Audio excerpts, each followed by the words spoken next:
Everyone, I'm going to call the March 4th, 2025 regular scheduled Board of County Commissioners meeting to order. I've asked Commissioner Perkins to lead us in the prayer, and then Commissioner Hale is going to lead us in the pledge. So if y'all would, please stand. Let us pray. God, our Father in heaven, we come, dear Heavenly Father, God, with humbleness of heart. We come, God, to thank you for all you have done and doing in our lives, God. We thank you, God, for this time we're in now, God.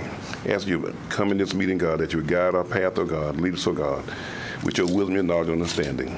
Bless, oh God, this board, God, to fulfill all the duties that assigned to our hands to do, oh God. And Lord, we ask you to look upon everyone that's here, dear God, that you bless them in a mighty way. And God, we pray that you look on our nation, dear God, bless in a mighty way, dear God. Look on all of our first responders. Look on those, dear God, that is fighting for us, dear God. In Christ we pray. Amen. Amen. I pledge allegiance to the flag of the United States of America and to the republic for which it stands, one nation, under God, indivisible, with liberty and justice for all.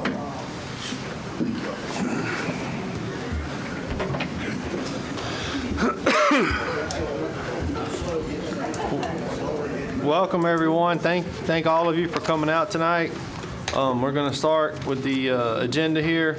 The first item on the agenda is the approval of the minutes, and we have the February 18th, 2025 regular scheduled board meeting minutes.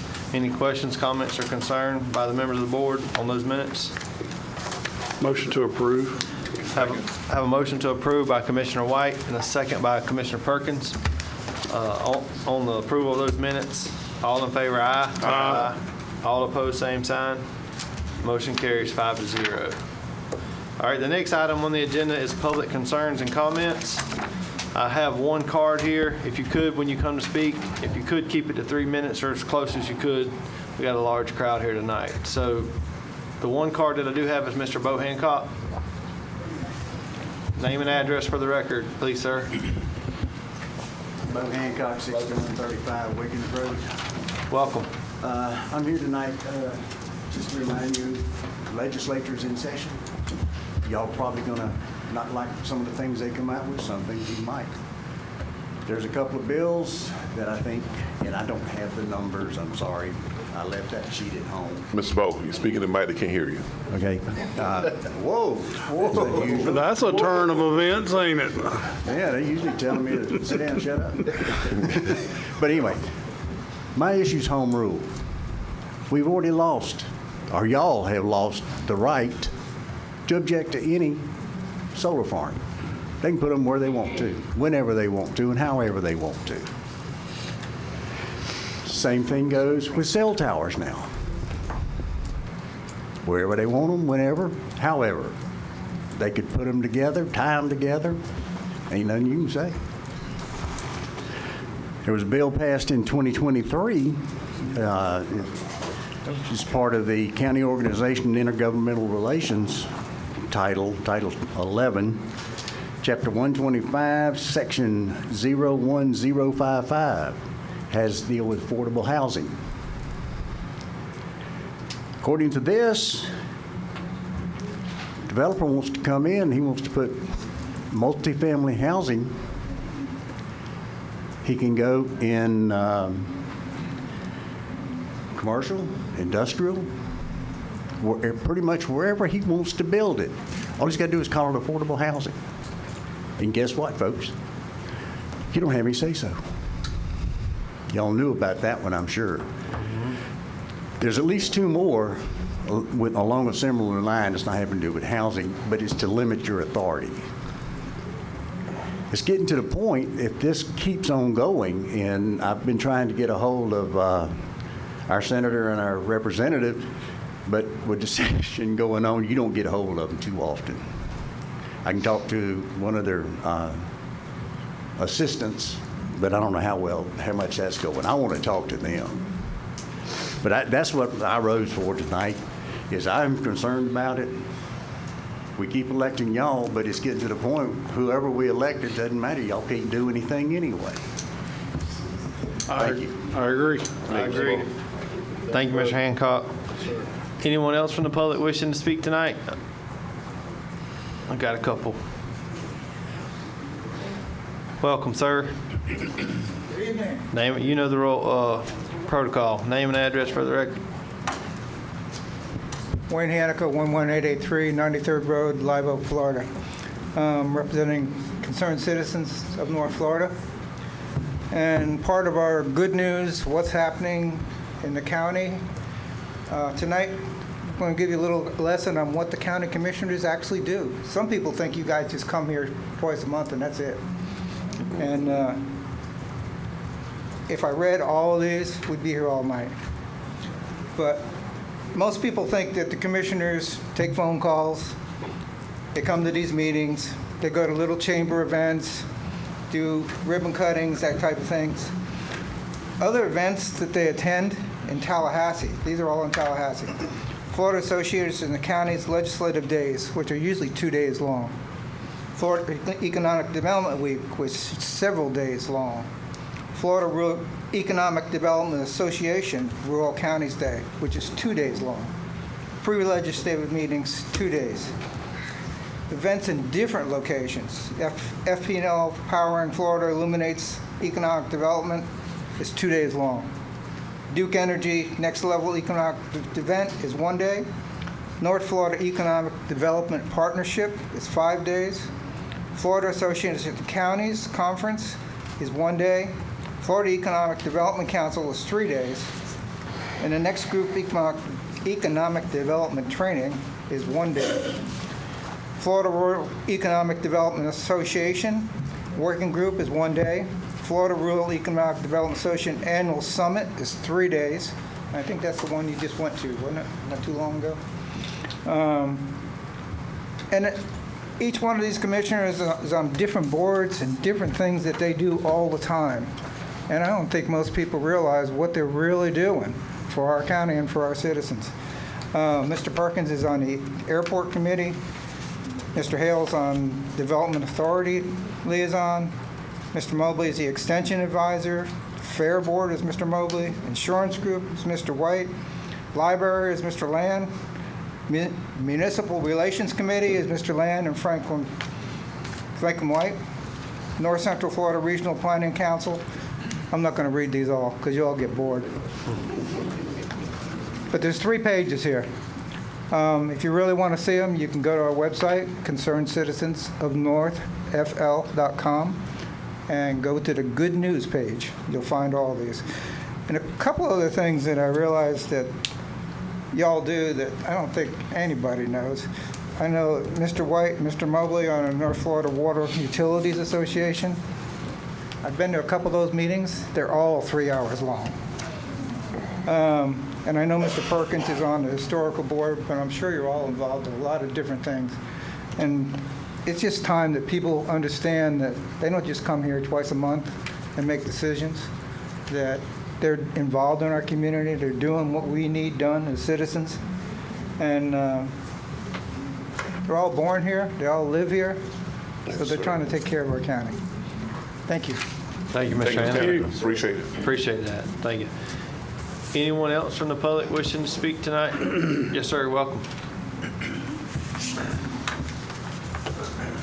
Name and address for the record. Good evening. My name is John Van Vliet. I live at 20671 County Road 137. And I just wanted to come tonight. Me and 30 of our neighbors were here last meeting. We remember. So anyways, I just wanted to come and tell you guys in person, for all of our neighbors, thank you for our support. And that I really feel like you guys saved that little boy's life. And other family members that are elderly and the youth, just from extra dust pollution that I discussed last time. And yeah, I'm glad you were able to hear all of the people that spoke. And I would just like to learn more for myself and for anybody here who's interested. How can we get more information to you sooner? Because that whole thing just wiped us really fast. So you guys apparently had all the information from the proposal, but you didn't hear from us until last minute.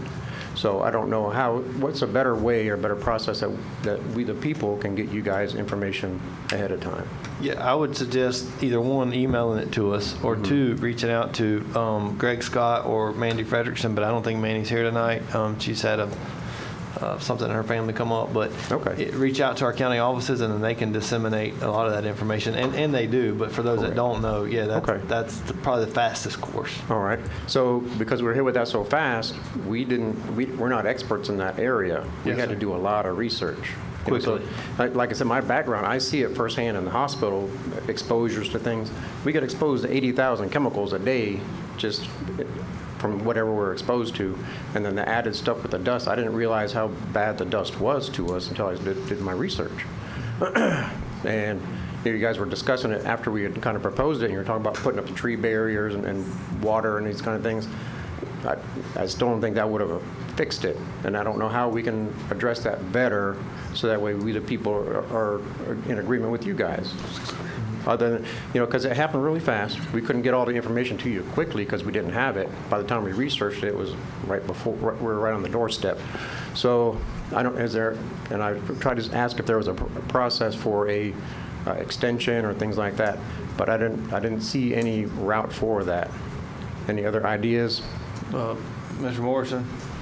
The rules permit extensions for various reasons. Mr. Meeks would be able to tell you the particulars of each particular zoning issue or approval issue as they come up. But the long and the short of it, here's the tension, right? Because if you continue it out, you'll have advertised it for that date, and you'll have, as the chairman pointed out at the meeting last time when some of the commissioners were talking about asking for more time, everybody's here. Correct. And they want an answer now, and just kicking the can down the road when everybody's here is kind of a tough pill to swallow, because you're asking people who don't usually come to meetings, right, to all come back. But that's more of a practical reason. Okay. But if you want the ins and outs of the particular rules for any particular development order, I would talk to Mr. Meeks. He knows them inside out and backwards. Gotcha. Or at the very least, he can look them up. Okay. Yeah, not just for zoning, but for any kind of decision. So, 100%. and then the process for getting the information out. So I was here last year with the RV site, where everybody was all up in arms about the RV site. And same thing happened where the sign wasn't posted correctly, and people didn't know about it until the last minute, and you guys didn't have the information from the residents. And it seemed like the same thing kind of happened again. The sign wasn't posted correctly. Nobody could really see it. We didn't get it till the last minute. And then we had to try to dig in and get all the research. So anyway, I just didn't know if there was a better process or something we could look at to change to make things better for the communication. Understood. All right, thank you. Yes, sir. Thank you. Anyone else from the public wishing to speak? Welcome, sir. Name and address for the record. Moses Klepper, 14581 102nd Pad, Live Oak. Governor Ron DeSantis announced that the Florida Doge efforts are going to take place, similar to our federal government's. Governor, he announced the creation of the Florida State Department of Governmental Efficiency Task Force, which will work to further eliminate waste within the state government, save taxpayers money, and ensure accountability in Florida. Florida has set the kind of sound like what I've been working on for 4 years. Florida has set the standard for fiscally conservative governance, and our new Florida Doge Task Force will do even more to serve the people of Florida, said Governor Ron DeSantis. It will eliminate redundant boards and commissions, review operations and spending, utilize artificial intelligence to further examine agencies to uncover hidden waste, and even audit the spending habits of local entities. Look, I look forward to that one, to shine the light on waste and bloat. The Florida State Doge Task Force will implement a multi-pronged approach of eliminating bureaucratic bloat and modernizing our state government to best serve the people of Florida. It will also utilize AI and new technologies to identify waste and noncompliance. Florida's Doge will eliminate bureaucracy, abolish an additional 70 boards and commissions this year.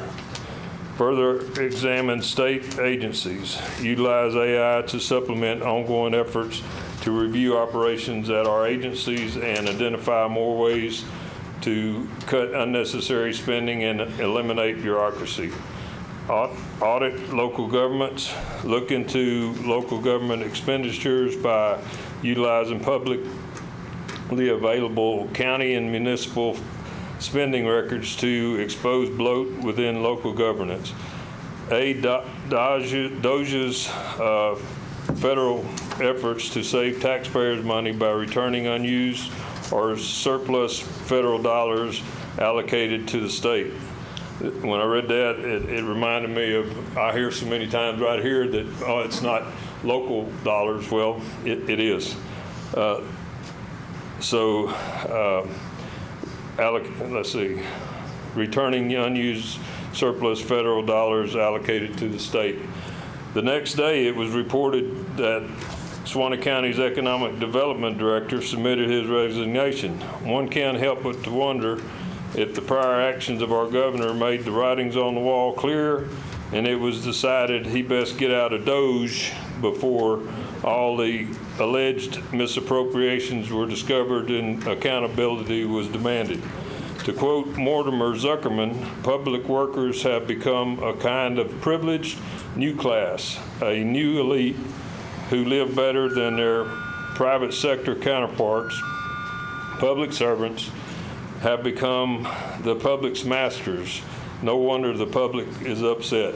I'm one of those upset public, and I never have downed you guys for your work efforts. I know y'all getting on the tail end of, I know y'all put in efforts, but what I've consistently tried to point to y'all, many of us in this county are blessed, but the majority of this county are not. And what was pointed out, I mean, it's public record, y'all's salary, and I have zero problems with y'all's salary. But to point out that y'all got all these meetings, this, that, and other, sure, that's y'all's job, okay? And y'all, I know all of y'all. Y'all put forth effort to accomplish y'all's objectives. But what also matters is there's a lot of folks out there that's putting in more hours, all right? 6, 8, 10 hours a day, 5, 6, 7 days a week for about half y'all's salary. So I'm not taking nothing from y'all, but my constant efforts here is to make y'all more and more aware that we're privileged, those of us that aren't below that $30,000 per capita income. So, thank you. Thank you, sir. Anyone else from the public wishing to speak? All right, seeing none, we will close public comment. The next item on the agenda is item number 2.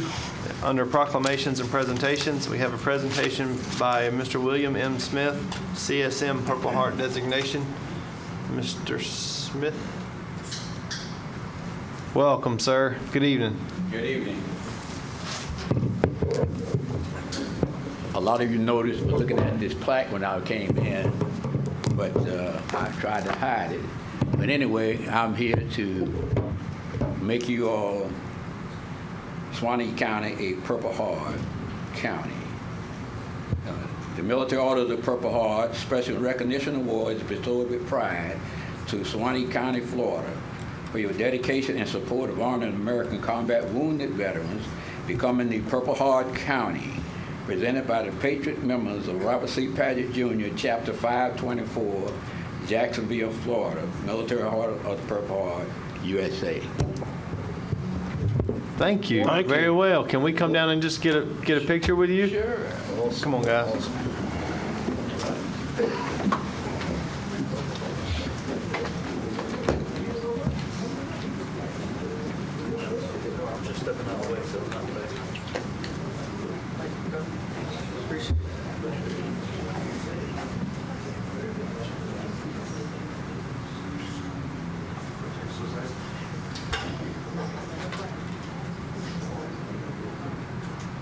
Make this official now. I'm gonna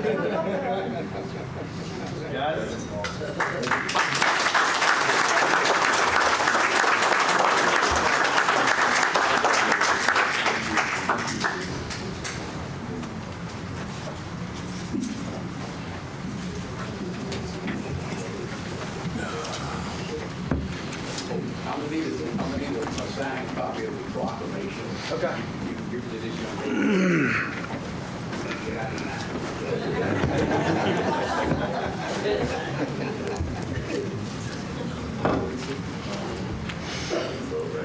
Thank you, Mr. Smith, for that, and we appreciate your service to our country. Yes. Next item on the agenda is the consent agenda. The proclamation. Oh, you're right, Logan. Sorry, I Any failed you questions, there. comments, or concerns? Offer a motion, sir. A motion to approve the Second. proclamation by Commissioner Hale, and a second by Commissioner Perkins. Yes. All in favor, aye. Aye. All opposed, same sign. Motion carries 5-0 on that proclamation. Thank you, guys. All right, I got ahead of myself. Consent agenda. We have items 3 through 10. I'm going to pull number 8 for discussion on the timber harvest, just to talk about that. I'd like to pull number 5 just to ask a question. Number 5 for a question. Any other items need to be pulled, guys, for discussion or questions or clarification? None. None? Okay, we're good. So we have items 3, 4, 6, 7, 9, and 10 on the So consent moved. agenda. Have a motion to approve by Commissioner Perkins, Second. second by Commissioner White. All in favor, aye. Aye. All opposed, same sign. Motion carries 5-0 on those items. So to Commissioner White, item number 5, approval to lease 6 Caterpillar 120 motor graders to replace graders in October when the current lease expires. Budgeted item. Is that something we already approved and you're just putting it on here? That was Yes. my question. Right, yes, sir. Okay, that's what I was curious about. Thank you. You good? I'm good. Do I have a motion to approve or any other questions for item 5? So moved. Motion to approve by Commissioner White, a second by Commissioner Perkins. All in favor, aye. Aye. Aye. All opposed, same sign.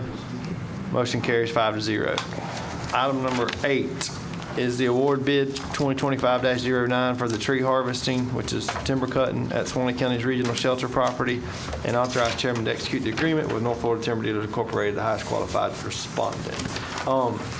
Really, I just want to ask you guys, you board members, what y'all wanted to do here. I know that the highest bidder, who that is, but I've talked to several folks, and Commissioner White, you can probably shed some light on this, folks in the timber business. Do y'all think it's better for us to, I know we originally talked about thinning, which is the way we bid it, and or clear cutting. Do you think if we thin, we're just going to have problems later with the leftover trees, or should we clear cut and start over with the trees that we would like? After, on my opinion, after riding out there and looking at them, they're just kind of spindly trees. So if you thin them out and you get a wind event, yeah, you're probably going to have a mess. That's kind of my thoughts. I wanted to bring it to the attention to the board. Originally, I suggested that we thin because of aesthetics, but after riding by there a couple more times, they're pretty dense, and I'm afraid that if we do thin, what's going to be left over are going to be a bunch of little toothpicks, and the first strong thunderstorm we get, we're going to have a bunch of broken off trees that we could have potentially cut. say. Or leaning over. Or leaning over, Yeah. the tops broke out or whatever. So I just wanted to see what y'all wanted to do. What's the age of these trees? I don't know the age. I would estimate they're 20 years plus. I mean, they're merchantable. But a bunch of them were damaged by the hurricane. Yeah. So we got, just like everybody else's trees of this age. I mean, it's no different. I mean, there's a bunch of trees broken off, laying down on the ground, a bunch of them blowed over by the roots. So we got a mess. We got to do something. What I would say was to go and I think go and clear cut it if you got trees that have been blown over now, and the chance of getting those worms there, getting in bugs in, I think we best to, go ahead and clear cut them because of them being broken already. That's exactly my thoughts, Commissioner Perkins, is that if we thin, we maybe end up spending money later to go back and clean up some of those small trees. I mean, they're small now because there's a lot of competition out there. They're planted really tight. They're planted too close. They're planted too close together, so they're tall, but they're thin. So I'm afraid that if we thin them and we leave them out there kind of buried with no protection, the first strong thunderstorm we get, a bunch of them are going to break off or fall over. And I think that your market now is probably good for them now to take them all out. Mr. Chairman, if I may. Yes, sir. If the pleasure of the board is to change the scope of the work, I don't anticipate the winning bidder will object to having more trees to cut down. However, the term is set in the contract at 120 days. I would just suggest, and Logan, it's okay if we just handwrite it, just scratch off 120 and write in 180 or another date, but better to give them more time and them not need it than us to have changed the nature of the scope of the work and not have extended the time. Okay. Anyone have any questions? Fury. Sorry, Mr. Chairman, just wanted to point out that, you know, we bid this two ways, thinning, and then the high bidder for thinning. I'm going there. Okay. That's where I was fixing to go. I knew you had it. Yep. Not because you told me, but because I had it. Anyway, Mr. Morrison, so to Mr. Fury's comment, North Florida Timber was the highest bidder based on thinning, and then Long Branch, I guess timber. Land and timber. Land and Timber was the highest bidder by $172. Is that right? My math right? I'm doing it in my head. Less than $200. So I'm assuming you're going to say, since we're switching, we need to go with the $200 higher bidder, which is a different company that was suggested, because the bid, the recommendation was to go with the other company who was the highest bidder on just thinning. I think that's correct, Mr. Chairman. I think for present purposes, we should just pass this to the next meeting to allow the appropriate contract to get put together and the winning bidder to be notified, and the person who thought they had the winning bid to be notified they don't have it anymore. So I guess my question to you would be, I guess I'm going to get off in the weeds, but how would the winning bidder know who they were when we bid it two different ways? Because it's in the agenda. And if you'll look here, Well, it's a recommendation. it's a recommendation, but that's, the people have been notified. Okay, fair enough. We can put it off. I was just asking, like, the Yeah. options are still there. So if we choose option B over option A, Yeah, I'm not saying it with prejudice for the board to do what the board's saying to do, but just so that the parties at interest don't find out the hard way. okay, so let's table this and bring this back on the consent agenda for the next regular scheduled board meeting. And do I have consent from the board to clear cut? Yes. That's absolutely. Commissioner Hale? Yes. Okay, we got 5-0 consent to clear cut, so let's bring that back, Mr. Scott, next meeting for a clear cut.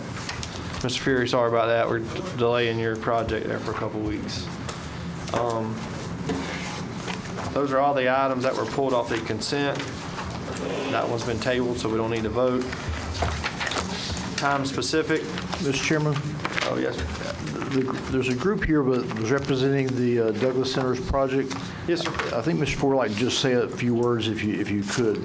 Yeah, absolutely. Mr. Ford, you want to go ahead and do that? And that way, if we're here another 2 hours, y'all can go home and go to dinner. I think Mr. Ford said anybody that came on his behalf, he was buying dinner for the Brown Lantern. That's what I heard. So y'all go to the Brown Lantern, Mr. Ford's picking up the tab. I'll be there. I'm totally kidding. Go ahead, Mr. Ford. I want to go. Well, I'm serious. Just meet me over there. But anyway, Mr. Chairman, board, thank you for the opportunity to speak on behalf of that agenda item that you just approved for the grant opportunity for the Douglas Center. It's been a long time coming. It dates back to 2019 when the board, it was a different composition of the board, approved to demolish the old school buildings on the Douglas Center. And at that time, they said they was going to look for an opportunity to build a community center on that site. And so it's been in the work and since 2019. This grant itself dates back to 2021. It was submitted, and a lot of things happened. But God is good. So a little over a month ago, I understand that the State Department of Department of State grant was finally came down to us. So I just want to thank the board. I want to thank my constituents of the Douglas Alumni Association for taking time to come out to show appreciation to the board. And we look forward to working with the commission and the project manager, which is probably going to land in Jason's lap to try to make this to come to fruition. Personally, I want to thank Commissioner Perkins for staying on top of this and just keeping us informed on it, and the entire STEAM board. Thank you again, and looking forward to this project coming to life and coming to fruition in the months and years to come. Very good. Thank you, Mr. Ford, for all your work.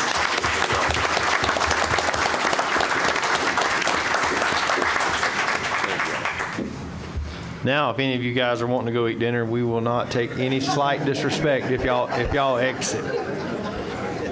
But if you want to stay, you're more than welcome to stay too. Thank y'all for coming. Thank all of y'all for coming.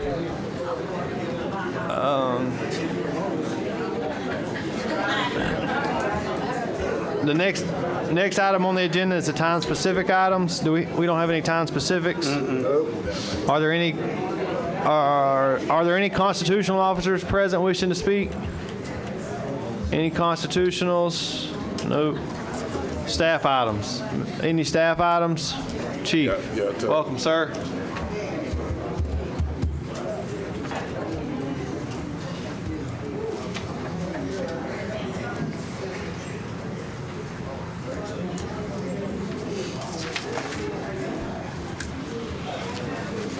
Good evening.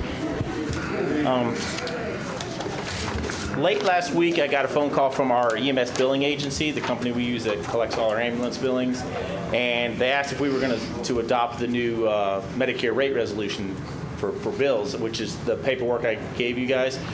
I kind of questioned her about it. I was like, what do you mean? She goes, well, Medicare comes out with new, every year updated rates, what they pay for in insurance companies for ambulance transports. So I asked her, well, when was the last time we did it? She's looked back, that hasn't been done since 2018. So we're pretty much 7 years behind on that. So I said, hey, can you send me some numbers on what it would be, using last year's number, 2024, and what we would adopt. We adopt the new rates. We're looking at an increase of about $424,000 in revenue every year. So I'm just looking for a quick little thing to maybe a motion from y'all to authorize the chairman or the county administrator or myself to stay current year after year moving forward with the updated rates for ambulance billing. So, Yeah, let's do. in layman terms, Yep. what you're saying is every year Medicare comes out with a rate that they pay for transport. Yeah, Right. Yeah, Right. Yes. A published rate A that published rate they're that they- willing to pay for transport. right. Right. And then So- all of the other insurance companies follow suit with that. Correct. And because we didn't adopt their increases every year or every other? No, well, I asked her if what most of her clients do, and she said most clients will they do it every year. Whatever the new rate is, they just make the change, and it's significant. It's not a lot of increase year after year, but since we haven't done it in 7 years. So Suwannee County has been getting reimbursed at the 2018 rate. Yeah, pretty much the 2018. Versus, so we've been leaving a lot of money on the table. Yes, so. I mean, to me, it's a no-brainer. Any questions? Anybody any questions for? So you want us to approve giving you permission to just update it every year? Yeah, instead of having to come back every single year and do that, is there a way we can do maybe a blanket type of thing to where we can stay current? Mr. Chairman, according to the county attorney, we need to just do a resolution, and we just need to bring back that next meeting. Oh, okay. Okay, so, yes, I think you got consensus from the Yeah, board. I mean, sure. Medicare is willing to pay us $150 a transport. We don't need to be billing them for $100 a transport. Right. I mean, why are we doing that? And why have we been doing that? It's a better question, but we'll save that for another day. That was it. Thank you, Just wanted to Chief. I explain think that. you got consensus. Chief. Okay. County Attorney. Chief, can you email those numbers to me? Yes, sir. Thank you. County Attorney will work on a resolution for us to approve next meeting. Staff. Good afternoon, good evening. Welcome, sir. I wanted to North. give y'all a quick update. We were able to go to Tallahassee yesterday. Senator Simon was presenting basically the rural renaissance bill that Senate President Albritton is putting forth. Things went really well. There's a lot in the bill. It's like 129 pages, so I'd encourage you guys to read through it. It's everything from housing to health care, rural infrastructure fund, anything to do SCOP, all the stuff for rural counties. And it was unanimously approved, so it's sent to the next committee. Jason accompanied me over there. Obviously, most of you guys had other commitments. But I just want to let you know it was really interesting that New Suwannee County was there. Of course, the rock star Carissa, when she filled out our forms to turn in, beside her name, she put Suwannee County. So whenever the chairman read out that we have Jason Furry here from Suwannee County and Jimmy Nars here from Suwannee County, he literally stopped the meeting. He said, well, Suwannee County wanted to be sure they knew that they were in the building. And we were the only county there to get called out, and it was packed. It was packed from all the rural counties. So rural has definitely got some momentum in Tallahassee, and there's a lot of great things going on over there. So we'll keep pushing. I know you guys will keep pushing, and so it looks good. Looks good. And as my friend back here mentioned, I'm leaving, and I appreciate you guys. It's not a secret anymore. Hardest decision I've ever had to make was moving on to do something else. Didn't expect to be doing that. Just an opportunity. But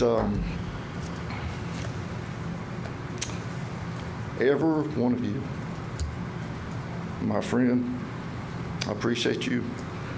I know how hard you work because I'm there with you. And I know for a fact that office, when I came in and what I found, and no disrespect to anyone, but to where it is today, because of the team, I was asked a question, a very serious question about what's my favorite project, what's the favorite thing that we've brought to Suwannee County. And I said my favorite thing is our team that we've put together. I will be fighting for Suwannee County. Even though I'm not here, I will be fighting for Suwannee County. I promise you that. When I'm in Tallahassee, when I'm in other communities. And we actually did that yesterday. And Mr. Furr can testify to that. We were able to talk about Project Summit. We got a lot of good response. We got a lot of great support from other legislators that have heard about the project and are supporting the project. So we could not have asked for it to go any better. And gonna miss you guys, but please, love y'all. You're my friends. Thank you. Mr. North, we appreciate you.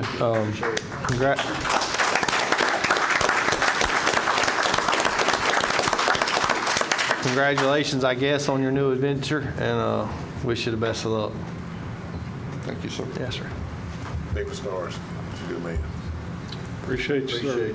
Thank you. Any other staff items present wishing to speak? Commissioner items. Any commissioners got anything? I got one. So I met, well, the chairman somehow, he seems to get much of this lands in his lap, right?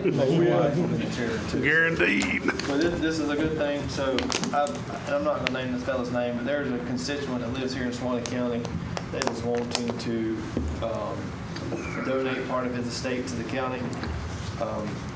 It's a 7-figure estate. I spent some time with him this morning at his house. Mr. Hannigan, that's another one of the things we do. So I visited with him for an hour or so at his house this morning, and he's looking for us, the county, to receive a large portion of his estate. He doesn't care that his name's on the building or the park or the field or whatnot, but Suwannee County's been good to him over the years, and he's a veteran, and he wants to leave part of that back to Suwannee County so the Suwannee County citizens continue to benefit on his behalf. But what I'm asking the board is I've talked to Mr. Morrison a little bit before on this meeting, and he kind of needs a little bit of direction from the board. Are y'all willing for him to, he's going to have to speak to this gentleman's estate attorney and probably try to work out some of the legalities on how this is handled, but I didn't want to send him down that path without talking to you guys about this. And any questions from Mr. Morrison or myself, or consensus to allow him to start trying to work this out? I'm all in favor. No issue with it. You're good? That's fine, Mr. Chairman, just consensus, and I'm assuming from that consensus that we can come to an agreement. Because the way this is going to, if he wants to remain anonymous, well, I'm not going to break that anonymity, but it'll be an agreement that gets put into his documents, and I need to be able to represent to him that the county's going to accept it and use it for the designated purposes. So that's what I'm hearing by this consensus, so that's what I'll indicate to him and his attorney. Perfect. Is that good enough? Yes, sir. Okay, good. Thank you, guys. Thank you. Hopefully, the county will be able to build a park or add on to the sportsplex or a building or something on his behalf. And we'll get to the T's and the I's later. Mr. Morrison, if there are some wishes on his behalf. Yes, sir. Thank you, guys. Any other commissioner items? Mr. Chairman, just one thing, and then I don't know if Mr. Gregg knows, just an update on the debris pickup, where we're at. I just ain't got a clear answer to tell all the folks that we keep receiving phone calls from. I still see trucks out there, still picking up. There's been some roads that have been cleared per DOT and per the contractor. They've done some videos. Okay. Sometimes things go back out there after they video that they've got it cleared, but they're still working to finish up the job. I have not got a time estimation on when they expect to get every road, but they're getting closer. Thank you, sir. Anybody else? County attorney items. Mr. Morrison? Thank you, Mr. Chairman. Just to want to briefly inform the board of some stuff that'll be on the next agenda under my items so that you know what you're looking at. The county judge called me last week. There's been a procedure for dealing with unclaimed remains here in the county where the county judge has just signed off on it. That's going back basically because the previous county judge did it the same way, but it turns out that the statute requires the county commission to be the ones to authorize the procedure for how that's going to be done.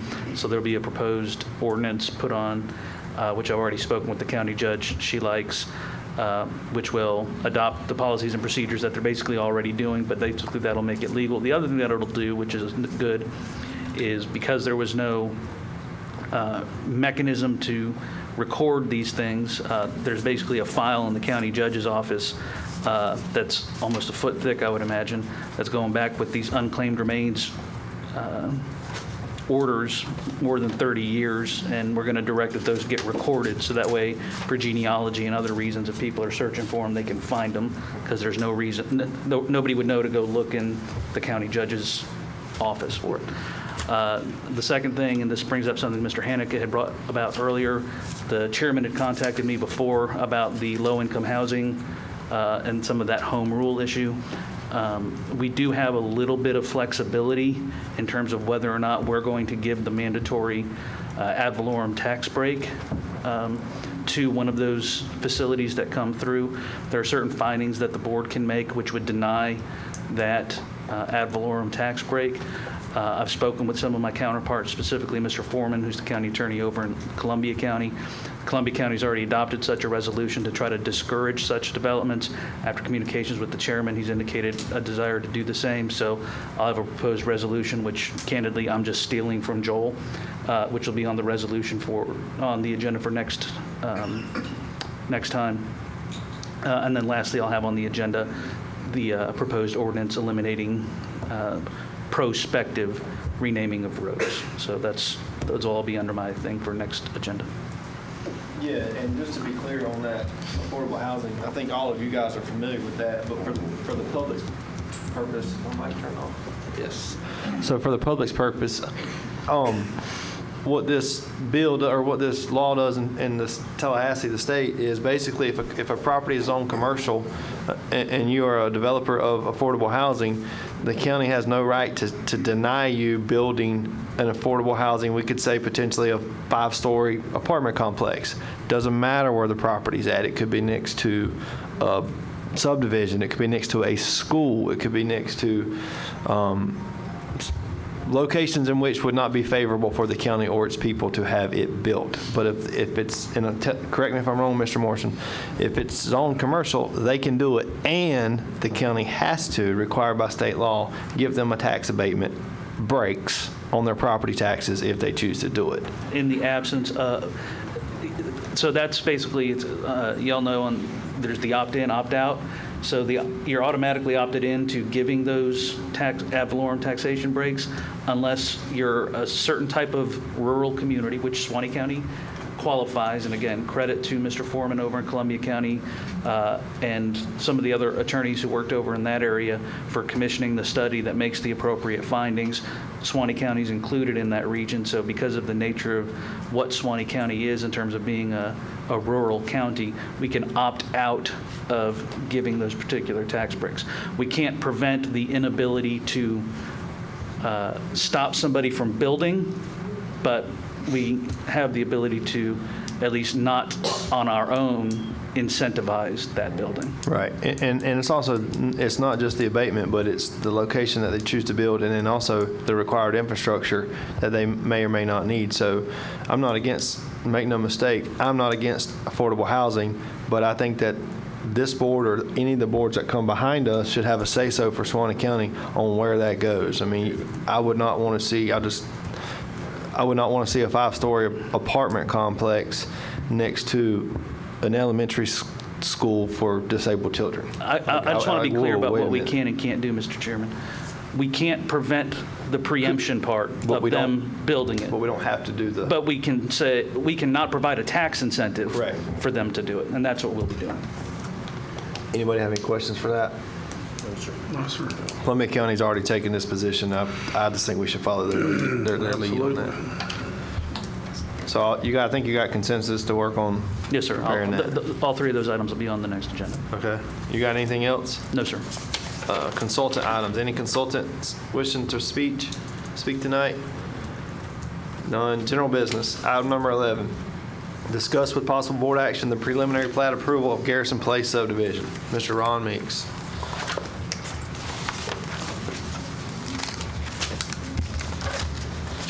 Mr. Chairman, board members, we had an application for preliminary plat approval submitted to the county for a subdivision to be named Garrison Place. The request proposes to have 7 lots located at the intersection of Garrison Road and 137th Road. A lot of people know 137th Road as Carroll Road. It's a north-south road, and Garrison Road is the east-west road that runs at the intersection. At the southeast intersection of that road is where the proposed subdivision would be located. Size of the lots are 2.01 acres. Property is located in an agricultural 2 zoning district, so the density is 1 dwelling per 2 acres. So they do have a couple of the lots that are proposed to front 137th Road, and the majority of the lots would front Garrison Road.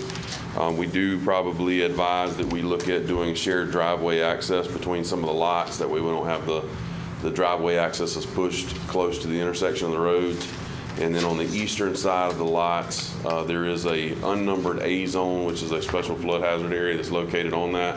So we would have the surveyor submit a base flood elevation, set a base flood elevation for that property in case it was something that was placed on that property that was in that special flood hazard area. There would be a known elevation associated with that. Under the process that the board has for subdivision, the board could grant preliminary plat approval for this. To come back before the board for final plat approval, they would have to wait at least 30 days. And then, of course, the final plat be prepared in accordance with Chapter 177 Florida statutes. So at this time, we'll just be looking to ask the board approval of the preliminary plat so that they can move forward with the final plat approval process. Any questions for Mr. Meeks? How do they get busted in 2-acre lots? How is that possible? A2 zone. So it's an A2. A2 zoning I'm district. sorry. It's I didn't hear you. the property is within the urban development area around Live Oak, so it's I in an got you. A2 district. I got you. Mr. Meeks, question for you. You mentioned shared driveways. Is that can that be a requirement of the board, or is that just a recommendation to? That's a recommendation. I mean, what we would be looking at doing is probably having lot number 1 have its sole access to 137th. You could look at lot number 2 accessing 137th and not having an access off of Garrison Road.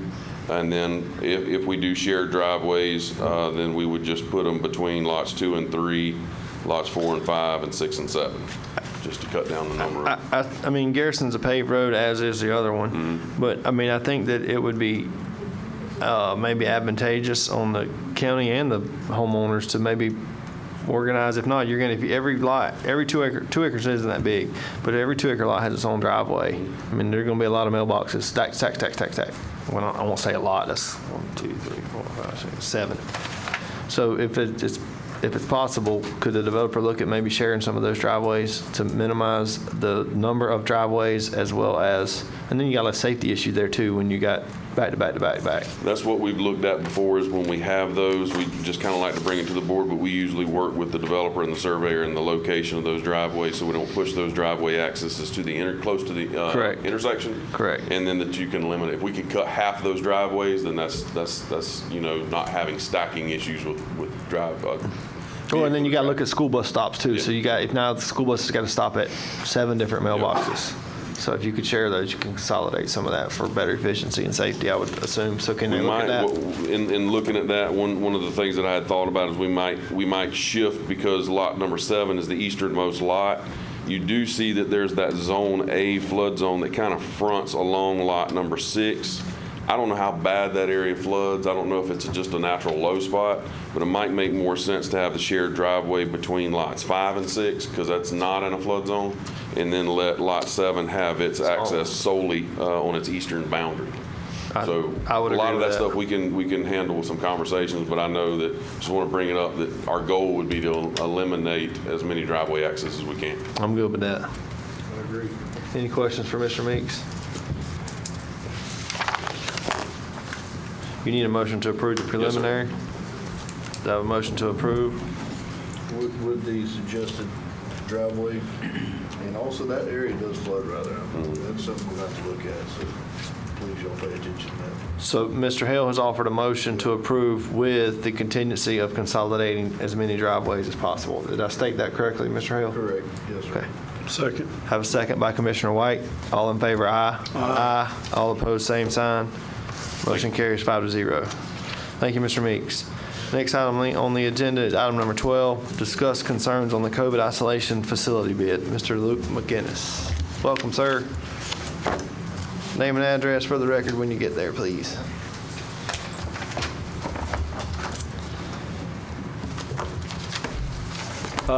Luke McInnes, 22061 Fletcher Road, O'Brien, Florida. I'm here tonight to talk about an ongoing issue regarding the bid that was issued, or the RFP rather, that was issued by the county back in December for the construction of the COVID isolation building, I believe that's what it's being called. That project was bid out to the public, is bid out to any contractor that is licensed to perform the work on those projects. Unfortunately, for some reason, at some point between the bid being issued and the addendums that came out subsequently, the county disqualified all of the building contractors, state certified building contractors, from being able to supply a bid on that project, which is in direct violation of the state statutes. I have a copy of the state statutes here if you guys want to look at them, but the basis is that there are essentially 2 types of contractors, certified contractors in the state. There are certified general contractors and there are certified building contractors. The only difference between a certified building contractor and a certified general contractor is that a certified general contractor has no restrictions whatsoever on the type of work, type of buildings, type of projects that they do. Certified building contractors are restricted to buildings and the accessory structures, so like parking lots, ponds, whatever. They can only do buildings and those accessory structures if the buildings are 3 stories or less. If the buildings are 3 stories or above, it has to be a general contractor. So the COVID building is a single-story building. It has ponds, it has paving. It meets all of the requirements that a building contractor should be able to bid on. Should be no restrictions for a certified building contractor to bid on that project, permit that project, and complete that project. But unfortunately, for some reason, there's been a massive disconnect between the county, whenever they issued the bid, just basically disqualifying all of the certified building contractors who wanted to bid on that project. And what that did is not only did it narrow down the competition to essentially just a few people, or I think at this point it was like 5 out of 8 people, it also disqualified every county contractor. All of the county contractors that wanted to bid on that project are certified building contractors and were unable to bid. So, long story short, it's against the Florida state statutes to disqualify a certified building contractor from bidding on that project. And, I'm asking for the board to reject all of the bids that they received on the project and rebid it and allow the all qualified contractors who want to bid on the project to be able to. Yep. So, Mr. McInnes, you and I have spoke multiple times, and I won't rehash all that conversation, but we may get there. But as I told you, and everyone in Harold knows, I'm not a building contractor, and I'm not familiar with the codes of a building contractor or the Florida statute. That's why we got that guy, to keep us all out of trouble. So I'm going to pass it to him to try to maybe explain some of what your concerns are. My only concern, and I don't know if I told you this on the phone or not, my only concern, which we've done this before, is once we bid a project and the cat's out of the bag. Rebidding projects is a very slippery slope, and you and I talked about that, and I have a concern with that. I'm not saying I'm against it or for it, but it's just a slippery slope to start saying, nope, we're going to rebid this. Throw all those out. Well, everybody's numbers are exposed now, so you kind of start jeopardizing some integrity of other people's work. Nonetheless, I'm going to pass it to him about the Florida statutes and that kind of stuff. That's his job. Yeah, and Mr. McInnes, you've been right. You wrote me kind of during this ongoing saga. I brought this up on December 23rd after we had the pre-bid meeting, and this was brought up by North Florida Professional Services. Right. So for the benefit of the public, the engineer said that the qualified bidder would need to be a certified general contractor, and that's where the addendum came from, which ended up excluding Mr. McInnes and people who are licensed such as him. The problem, I'm just going to deal with the relief requested, because quite frankly, I don't know whether or not in a project like this you would qualify under the statute, because I'm not a contractor, and I'm not an engineer, and we went with what the engineer said. Unfortunately, we all have to stick to our rules for how we're going to process things. And so this board doesn't have the authority to just reject because the board finds that an illegality occurred. Our bid procedures do have a bid protest mechanism, and there was no timely bid protest that was filed in this particular case. So the board doesn't have the power to basically create a new rule and just say, because somebody objects to it or doesn't like a result, we're going to throw out the bids and just start over. So we're bound to our own rules. These were adopted in 2015. And just like, anybody who bids on the project, is responsible for knowing the rules for how to bid on the project and make sure they bid appropriately and make sure they comply with everything the county requires. If they're going to get the benefit of knowing the bid process and the benefit of getting a bid, they're also responsible for knowing the process to protest and for knowing how to do that in a mechanism that would allow us under our rules to give you the relief requested. But I'm not letting the cat out of the bag. Mr. McInnes did file a protest. It was just late under our own rules, which is not recognized. And so there's simply not a mechanism to do it. And the problem we would have, and I think, Mr. Chairman, you've alluded to this a little bit, if we were to just throw the bids out, then you're going to guarantee some liability to the contractor that's otherwise the winning bidder, because there is no bid protest. There's nothing that prevents us from going with the highest and best bidder. And Mr. McGinnis did not bid on the project. So the liability here is certain if you were to do what Mr. McGinnis asks.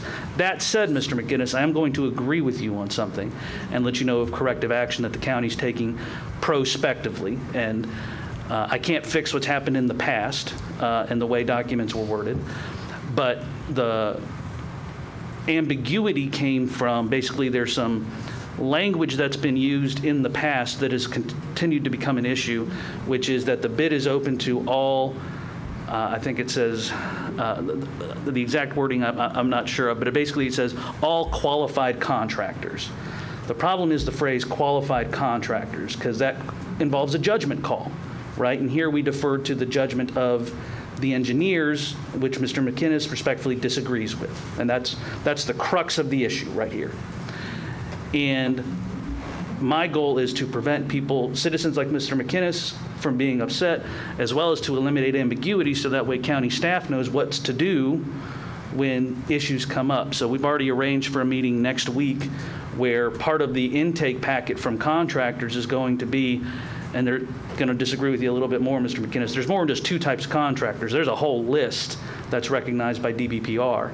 And the engineer or the architect is going to have to literally check a box that says the following categories of contractors are qualified under the law to bid on this project. And they're going to say this one, this one, this one. Check those boxes. That'll be part of the bid packet, and that'll eliminate this ambiguity or the resulting disagreement that we have that's at the heart of the issue here. But so kind of that's where we're at. We can't do what Mr. McInnes is asking for, even if he's right. I haven't even researched it. I don't know if he is or isn't. It doesn't matter because our rules don't have a mechanism to allow us to do what he's asking. But in recognition of kind of the heart of that issue, and it's not the first time we've had this issue. You remember the plumbing contractor who bid on the asphalt job. We're going to eliminate ambiguity prospectively, and we've already got a meeting set up next week to do it. I don't think I can add more to it than that. Can I reply? Yes, sir. Mr. McInnes. All right. I'm going to tell you, first of all, we can disagree all we want. There are mechanisms. The mechanisms are right here. There's a Florida Administrative Code that literally says the agency, meaning you guys, can reserve the right to reject any or all bids or portions thereof under any of the following circumstances. And there's a whole list of circumstances.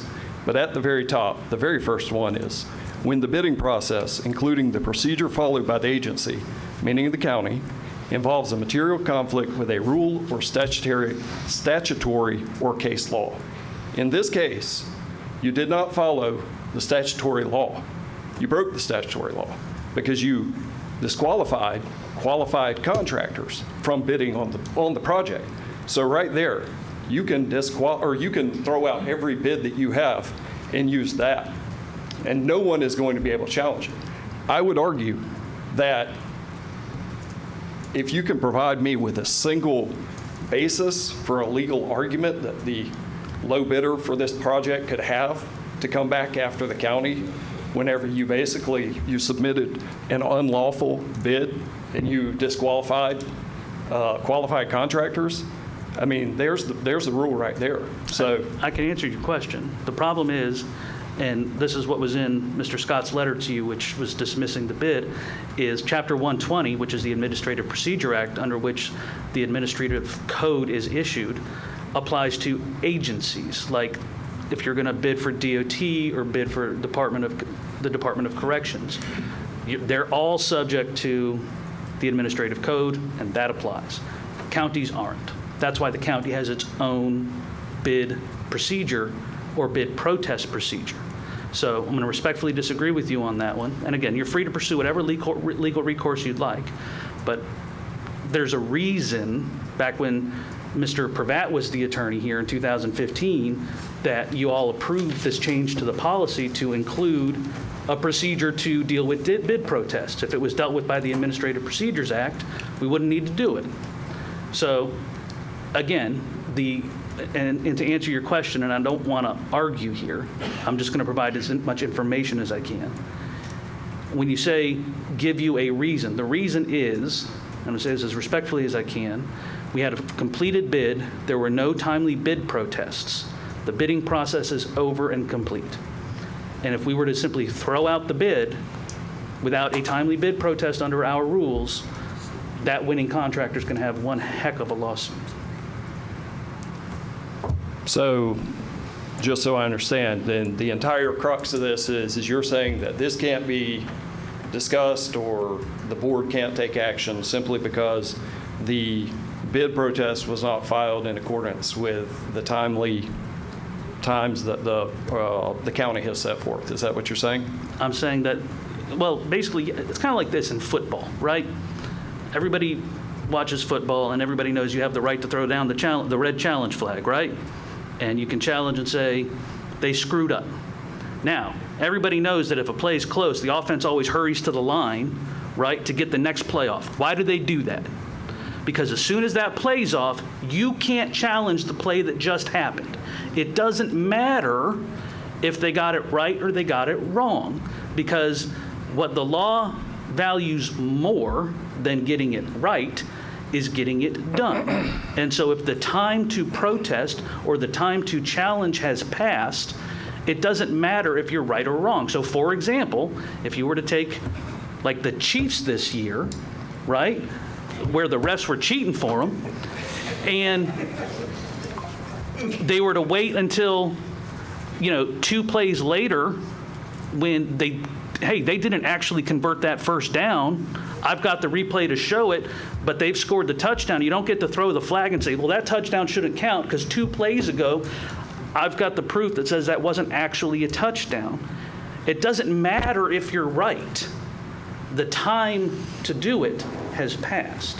And so the Supreme Court has been very clear that when it comes to rules of procedure about how to process things, when the time is closed for how to process it, that will trump whether or not something was done correctly. So I'm not trying to minimize. I 1,000% agree with you. We need to eliminate this ambiguity and make this problem go away. I can only do that prospectively. But I can't change the rules that apply to everybody because maybe or maybe not, again, I haven't looked into it, there was a screw up here. I can't say that to you. What I do know is under our process, there has been no timely bid protest. Do you remember getting a voicemail from Eric Musgrove on the 28th of January requesting that you provide me with the county's bid protest procedures? I don't, but I would tell you this.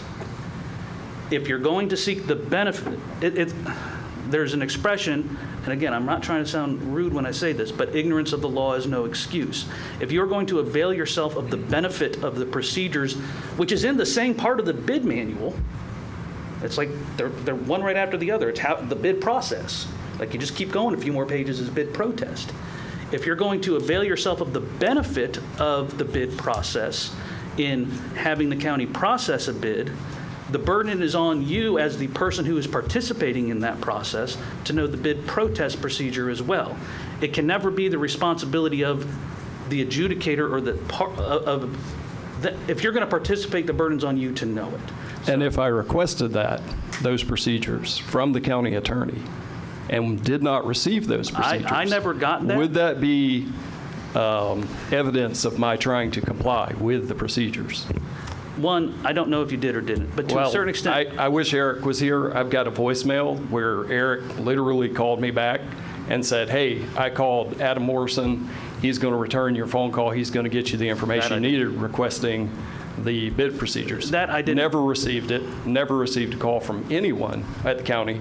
The bid protest was filed according to the Florida state statutes. Under the Administrative Procedures Act. Regarding bid protests. It was filed according to the Florida state statutes in the absence of a proper procedure that I requested from the county, requested directly from Eric, who requested it directly from you. I never received it. So I filed all of my paperwork and all of my protests within the statutory requirements based on the state of Florida. So we can make the argument that I didn't do it in a timely process. I make the argument that I came to the county requesting the procedure and requesting the process and received nothing. So, Well, again, we're just going to be at an impasse on this one. well, I think that here's what I'm asking, all right? And we can be up here all night, all right? Because obviously you and I disagree about this. What I'm asking the board to do is to simply take a vote to look into this matter, because it appears to me that the board hasn't gotten wind of this at all.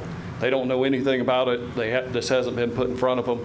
They need to be apprised of what everybody's doing and what's gone on here, and what my argument is, what your argument is, so that they can make a informed decision as to how they proceed. Because I can tell you right now that, you know, we can talk about that the low bidder has the potential to file a lawsuit.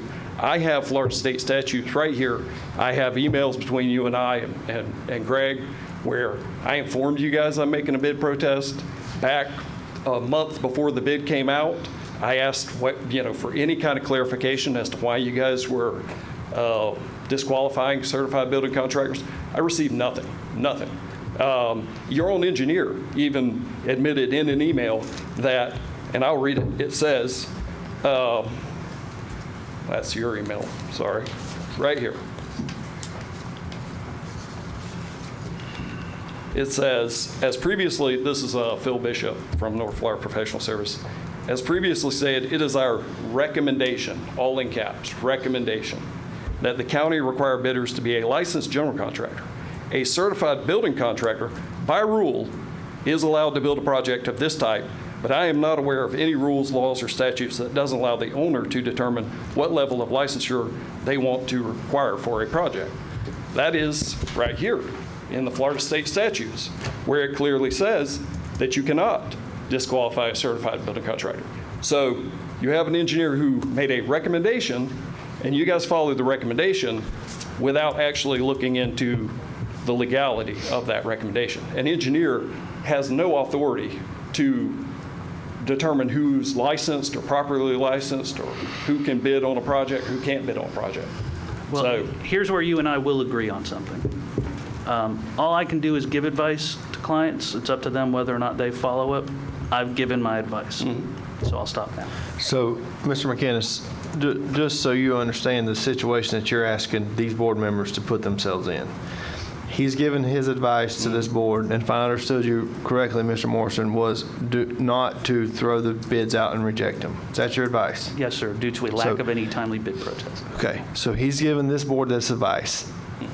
Any of these board members sitting up here go against the municipality's attorney and say, nope, we're not listening to you, we're going to reject them. We could be held, because we're stewards of the taxpayers' dollars, we end up in a big lawsuit, we could be held personally liable for going against the taxpayer's attorney. That's not a position that Travis is going to put himself in. I'm not going to sit here and say, Mr. Attorney, I'm not an attorney, I'm smarter than you. Now, I'm not saying you're wrong. You may end up being right one day, but sitting here today, Travis ain't. Now, these other four guys may say, we're going to do it. That's them. But Travis is not going to say, no, Mr. Lawyer, we're throwing the bids out and we're going to redo this today. Now, what Travis will say is, we need to fix this and do this better going forward, because, as you alluded to, we disqualified a lot of local contractors, and I don't think that anybody sitting on this board wants to disqualify or prohibit or restrict to where any local business people can do business here in Suwannee County. In fact, I think that we do our best to encourage that within the law. Hindsight, maybe we missed an opportunity here, but I think he's alluded to we're trying to fix that. They have a meeting next week, but guys, I'll open it up to any of you guys that want to speak. Unfortunately, I always get the hot seat because I'm the chairman right now, so everybody that comes to that podium is looking at me for some type of comment. So I'm the guy today, but that's kind of where I'm at on it. Like, I totally understand what you're saying. You and I had talked on the phone multiple times. I'm not saying I disagree with you, but personally, I can't go against the lawyer. And, Mr. Chairman? Yes, sir, Commissioner White. You live in my district, Luke, so I understand your frustration at this, and don't disagree with you, but I'm the same way Travis is I'm not going to go against county attorney advice. I will follow up behind it to make sure that we get a better bid package out, so it's a lot more clear.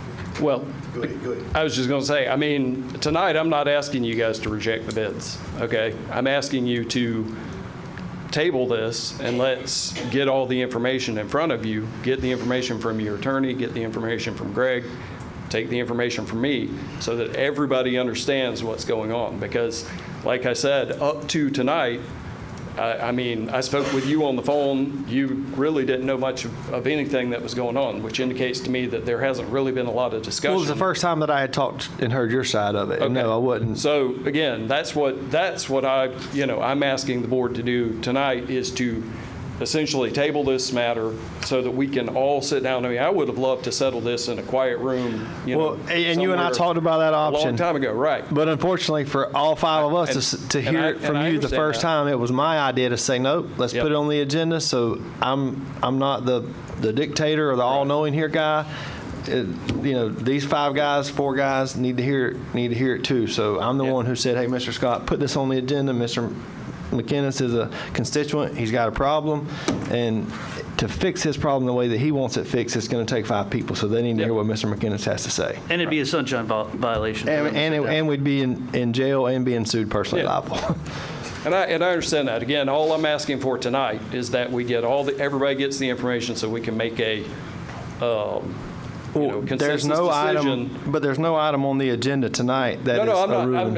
I guess, my point is I just want to make sure that we, moving forward, are from this tonight, that we're going to make a combined decision as a board to get all of the information regarding this matter, because it seems like that's not what's happening. There's 1 or 2 people that are looking at this and going, yeah, no, we're not going to take that up. How that normally works is, as he talked about, staff gets together, the folks that work with the engineers on a daily basis, Mr. Scott, the attorney, they get together and kind of put it all together, and then they make a recommendation to us to change that code that Mr.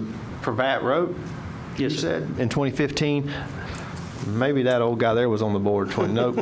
So none of us were up here when that policy was even adopted. So I mean, we weren't here. It wasn't written by him.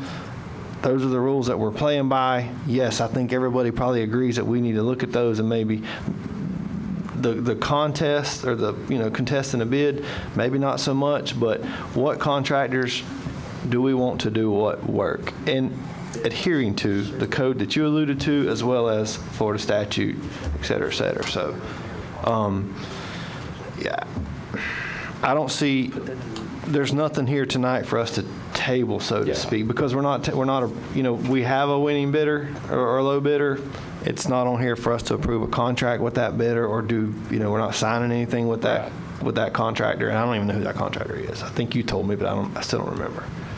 So I don't know what else. And guys, if any of y'all have any questions for Mr. McInnes, please interrupt and let me know. But I don't know how we can fix what you want fixed tonight. I just want to have a discussion where you all have the same information.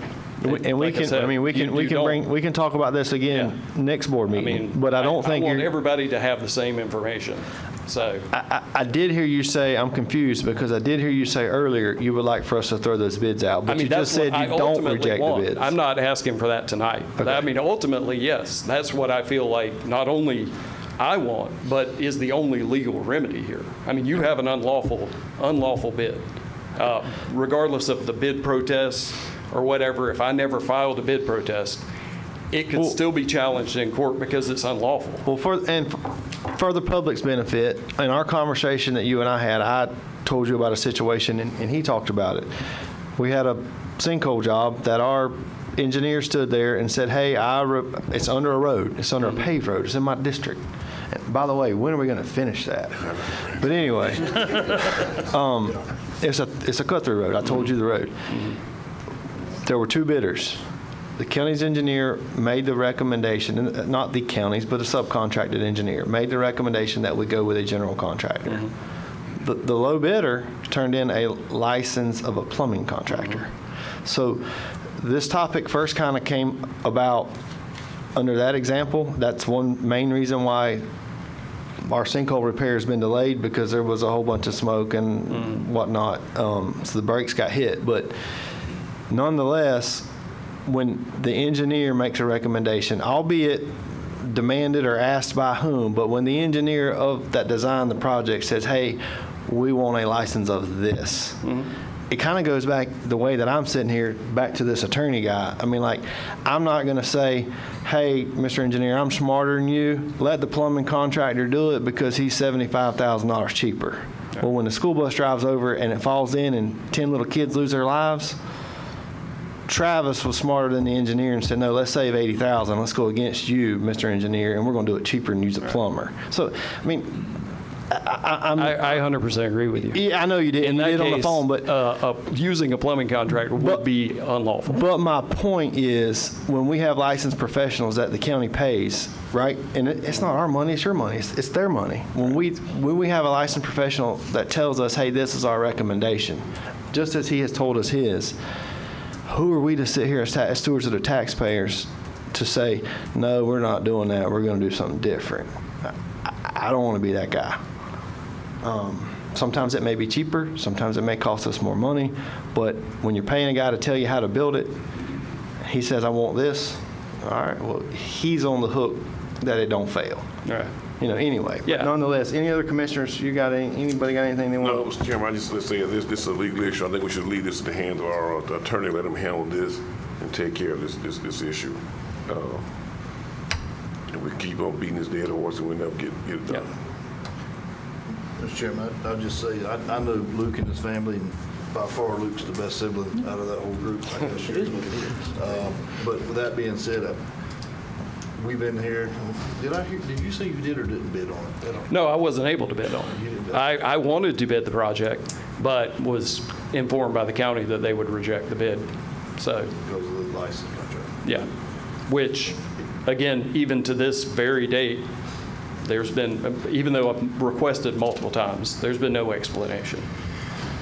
Well, we definitely need to fix that issue and moving forward. And I guess our attorney's going to do that and try to make it a better process. But, and I think also, just hearing this tonight, you asked about the petition, and I don't know if the board agrees with this, but maybe when we put a bid out on the website, maybe we follow up with that information as well. Just have it there for whoever may not agree with however it goes. But I have to tend to agree with these folks. We've been down this road, Luke, and if we go against the attorney, I mean, it's just bad news for us and possibly the citizens of Suwannee County. I mean, it really is.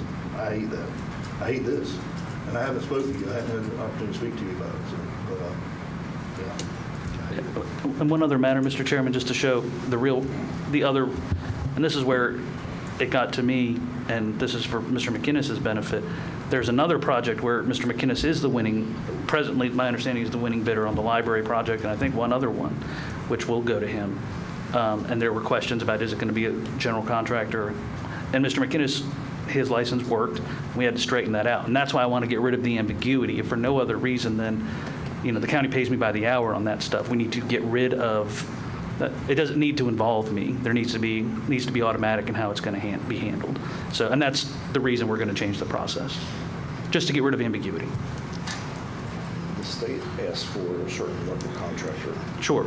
Yeah, the state did. I mean, I'm just saying that we're going to fix this because it's now been like 3 or 4 times that ambiguity's come up. Mr. McInnes, you got anything else? I just like to press the board for, looking into this further, is all I can say, before you award the project. Because once you do award the project, then you do have a legal obligation to move forward with that contractor. At this point, I would say that you've got a pretty solid case that you can reject any bid you want. All you've done is accepted proposals. No different than us getting a quote from somebody to put a roof on their house. That doesn't mean you have to take the bid. Well, as I said earlier, whether or not we reject or not, I'm going to lean on him. If he tells me to do it, we'll do it. If he says, no, I highly recommend against y'all doing that, then I'm going to go with him on that. I understand. Again, I appreciate you guys having me up here. I would like to, have further conversations about this, however that needs to be done. Because I can tell you also, just, aside from my own personal business, this affects a ton of county businesses, county contractors. All of my subcontractors that I use are based here in the county. We use material suppliers that are based here in the county. I mean, that's, I think one of the bid, I don't know the exact amount, but it was like this is like a $5 million project, okay? That money's going out of this county. It's not staying in here, okay? They might spend some money over at Lowe's and they might, eat some dinner around town, but for the most part, everybody that works on that project, that $5 million is going to go to Gainesville. It's going to go to whoever their subcontractors are. It's going to go to whoever their suppliers are down there. I guarantee you it's not going to stay in this county.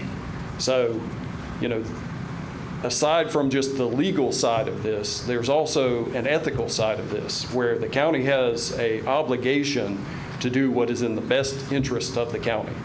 And this is not in the best interest of the county. Proceeding to award a, murky, and I would even say unlawful bid to an out-of-town contractor where that amount of money is going to go out of this county is something that needs to be I think you bring up a good point, but it's also not in the best interest of the Board of County Commissioners to go against our county attorney when he's telling us something different. So I mean, I think you two guys are at a stalemate or a checkmate, whatever you want to call it. We've been that way since December 23rd. But what I will say, Mr. McInnes, is I'm glad you came. I'm glad that you were respectful. I know you're frustrated. I know you're upset, but I appreciate your respectful presentation. We don't always get that from folks that come here and that are upset. So I do applaud you for that, and I can tell you that the attorney has been tasked with eliminating. We may not can go backwards, but going forward, eliminate the ambiguity of who can bid on what.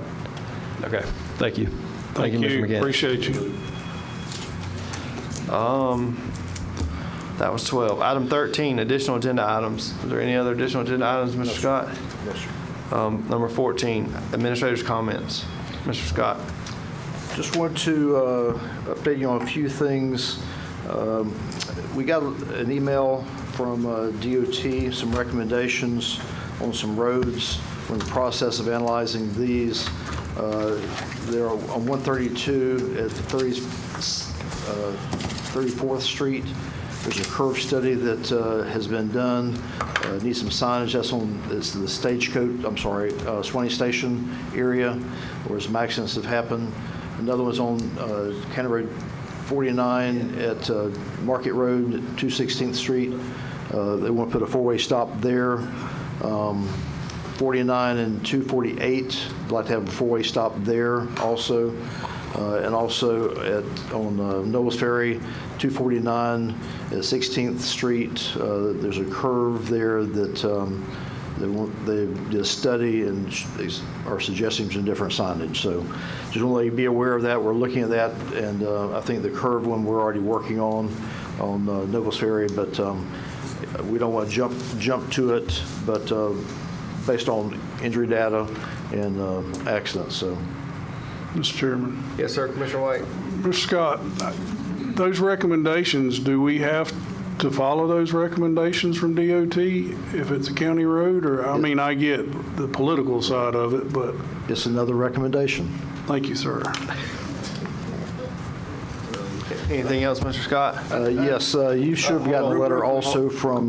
He's got something else on that. On that, and I don't know if you mentioned, I'm sorry, I was making some other notes here. Did they say anything where Nobles Ferry, if you're heading back south from the river, I guess it would be where it matches up to Stagecoach? You know how you have to turn and straighten that out? Yeah, man, I get calls from the ag inspectors and DOT folks all the time that someone's going to get killed there if we don't straighten that out. That wasn't on the list, but the next time we pave that, we need to look at that. Okay. I wish DOT would fund that, but Okay. Thank you. but definitely all those, I mean, look at Mitchell Road, look at others, all of them are angles, and just got a lot of, all the way down 51, you got the same situation, so. You should have received a letter from the Lakeshore Hospital Authority. They want to do a study and look at the service needs. I will get more information, but I want to let you be aware of it. Basically, they want some money from us, I think, to include us in a study, but just want to let you be aware of that. We'll be bringing back a recommendation also. We've got other bids out for the clearing grubbing for the McCook property. Those are back in. Mow and litter, we'll be bringing both of those back next meeting for recommendation. The master plan services for the regional shelter, hopefully we'll be bringing that back next meeting also, and also the library in Branford, the addition there should be brought back, I'm guessing next week or next month also, or next meeting also. On the sewer plant at the Catalyst site, we found out that gopher tortoises are very expensive, and there's a quantity of those out there. We did work with the engineers to find a method and a process to not engage them in our project, so the gophers, that is. But anyway, working through that little surprise last minute. If you haven't been to Exhibition 2, I was out there for a retirement reception last week. Park staff did an awesome job in renovating that. I'm glad Mr. Hancock can get off of us on that, but I was there and walked through, and really was a nice job they did, and very proud of what that looks like now. Long time coming. Lastly, I'd like to thank Mr. Norris for his years of service. He's made a difference in this county, being the cheerleader and the glue that kind of held some staff together for a while, and really appreciate the team he's built to make things better. Wishing him the best in the future, but the thing we do know, all of us know, is that the Economic Development Office is better now than what it was 6 years ago whenever we started. We're seeing a lot of progress. He's laid the groundwork for us to succeed, and look forward to doing that. By saying that, talked to the chairman about the position, and what we'd like to do is just hold off until after session and come back and have more conversation about what we want that position to look like. In the interim, I'm tasking Chris Assessor to make sure she handles day-to-day. She's very capable of doing that. We've got other staff and commissioners also that can step in for certain meetings that we might need to have. All of y'all have agreed to do that. We need to appreciate that. Y'all have always been supportive of that office, and I know you'll continue. Additionally, we are looking at some reorganization. I don't want to say it's the DOE's thing, but we're looking at trying to find ways to get the projects moving faster. Looking internally at kind of how we're structured. I'll be coming back with a recommendation probably in a couple weeks or so about looking at that. But we've got to get projects moving, and we've got some ideas on how to make that happen. But I'll bring that back later. But again, thank Mr. Norris for his years of service, and wish him the best. But I don't have anything else unless you got any questions for me. Anybody got any questions for Mr. Scott? Nope. I think we're good. Yeah, well, Scott. Mr. Commissioner Perkins. Updates on the Douglas Center repair of the AC over there, install AC. I think we had some people over there doing some. Talking to the mic, Mr. Commissioner Perkins, please, sir. Your updates on the Douglas Center HVAC. I think we have some people doing some work over there, but can I update us if you will, please? I'm not sure. Ms. Furry, are you familiar?